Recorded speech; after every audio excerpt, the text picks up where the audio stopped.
Hi, welcome back to Mrs. Thompson's classroom. Today we're going to refresh our memory of how a function and its first derivative are related. First, remember that f prime, our derivative, is the slope of the original function. Okay? So if we have a function, okay, I'm going to graph f of x, and we're going this direction, and then we change directions, and we change again. Notice we have a positive slope, we have a negative slope, and a positive slope. Okay, we also notice that when we hit the peaks, we have a slope of 0. So this would tell me that my derivative must equal 0 here and here. I must have a positive slope, which means I'm above the axis. Where we have a negative slope, I'm going to be below the axis. And a positive slope means I'll be back above the axis. But I do have to connect the dots. Okay? Alright, so let's take this and see what this means from in example 1. Notice the graph shown is f prime. Okay, so this graph depicts slope. So where I have a positive slope,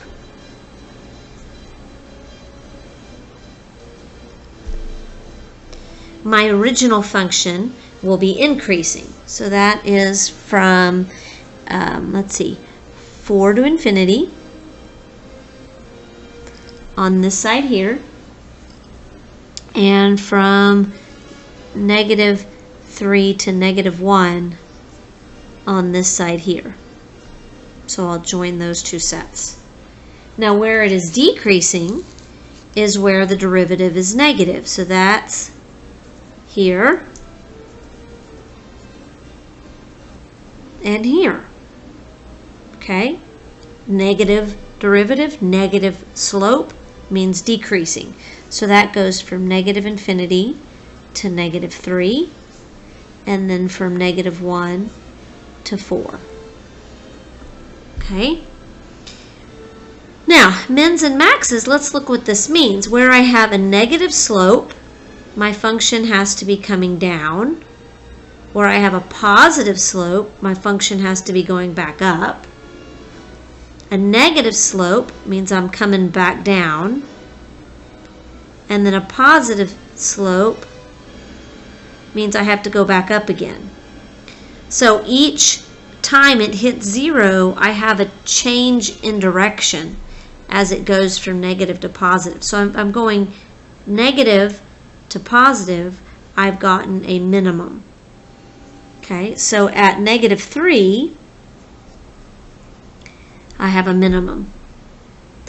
At negative 1, I've gone from above to below, so that means I've gone up and then down, so I get a max.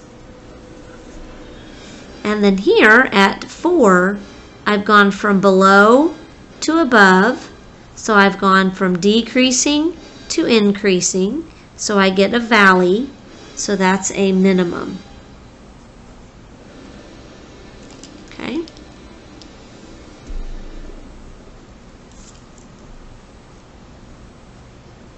All right. Now let's take this from a function's perspective instead of from the graph. So let's first find the critical number. So I'm going to find f prime. Okay. Then I set it equal to 0, and I find the solutions. Now this is a quadratic, so we can use the quadratic formula.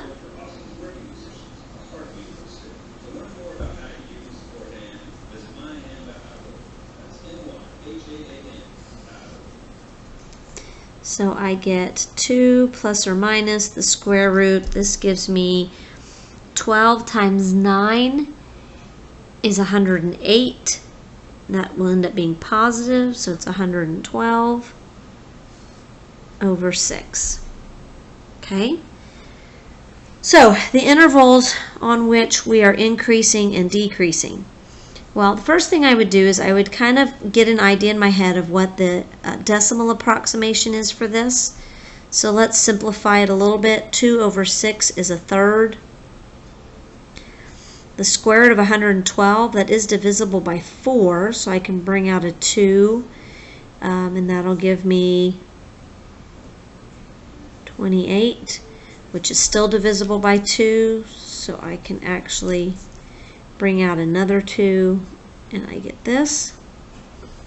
And then the 4/6 is going to reduce to 2/3. Okay, the square root of 14 is going to be 3 point something divided by 3 point something. Divided by 3 is going to be 1 point something times 2. So we're going to be more than 2, plus a third would be a little bit more than 2. If I do it negative, this was a little more than 2, so it would be negative 1 point something. So just having that in mind lets me put it on the number line. So if we are less than the 1/3 plus or minus,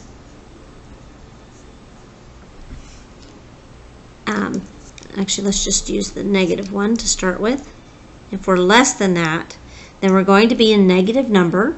So let's just plug in a negative 2.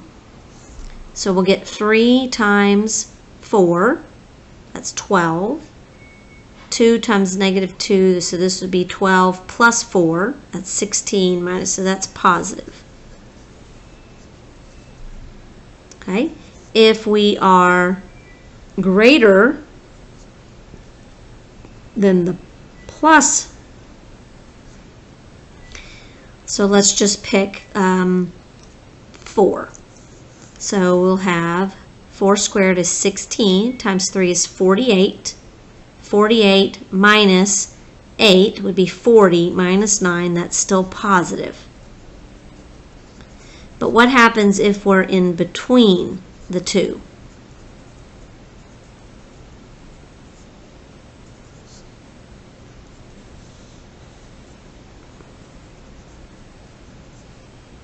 Okay, if we're in between the two, let's say we try 0. If I put an x of 0, I'll get minus 9. So that means f prime is negative.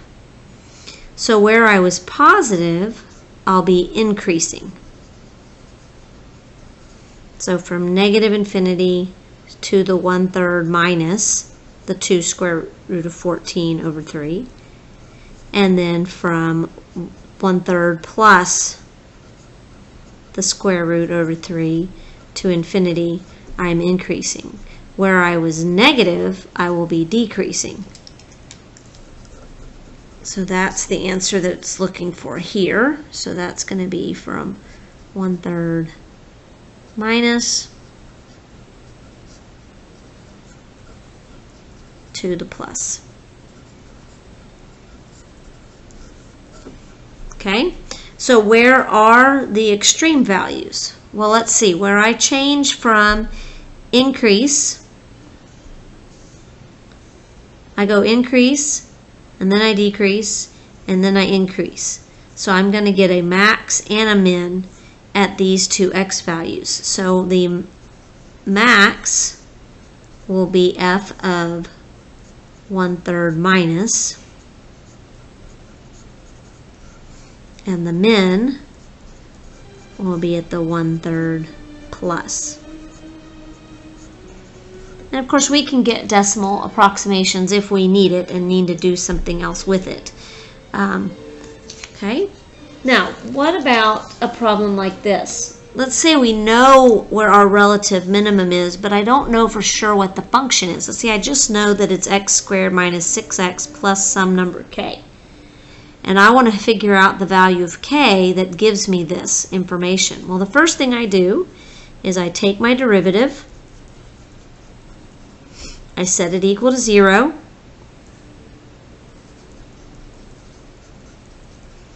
This equals 3, so this is my critical number. This is my potential place of a min or a max. And then, so that means f of 3 is 3 squared minus 6 times 3 plus k.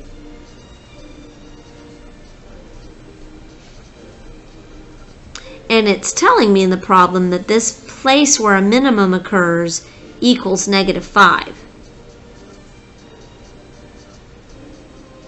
So then I can find k is 4. Okay, and you could check to make sure that it is a minimum and not a maximum by looking at both sides of 3 and testing f prime. So if I'm less than 3, that might be like x equals 0. If I put a 0 into my derivative, I do in fact get a negative number. If I pick something greater than 4, like 12, greater than 3, like 4, then I'll have 2 times 4 minus 6, which is a positive. So I'm going down, then up, so I do have a min.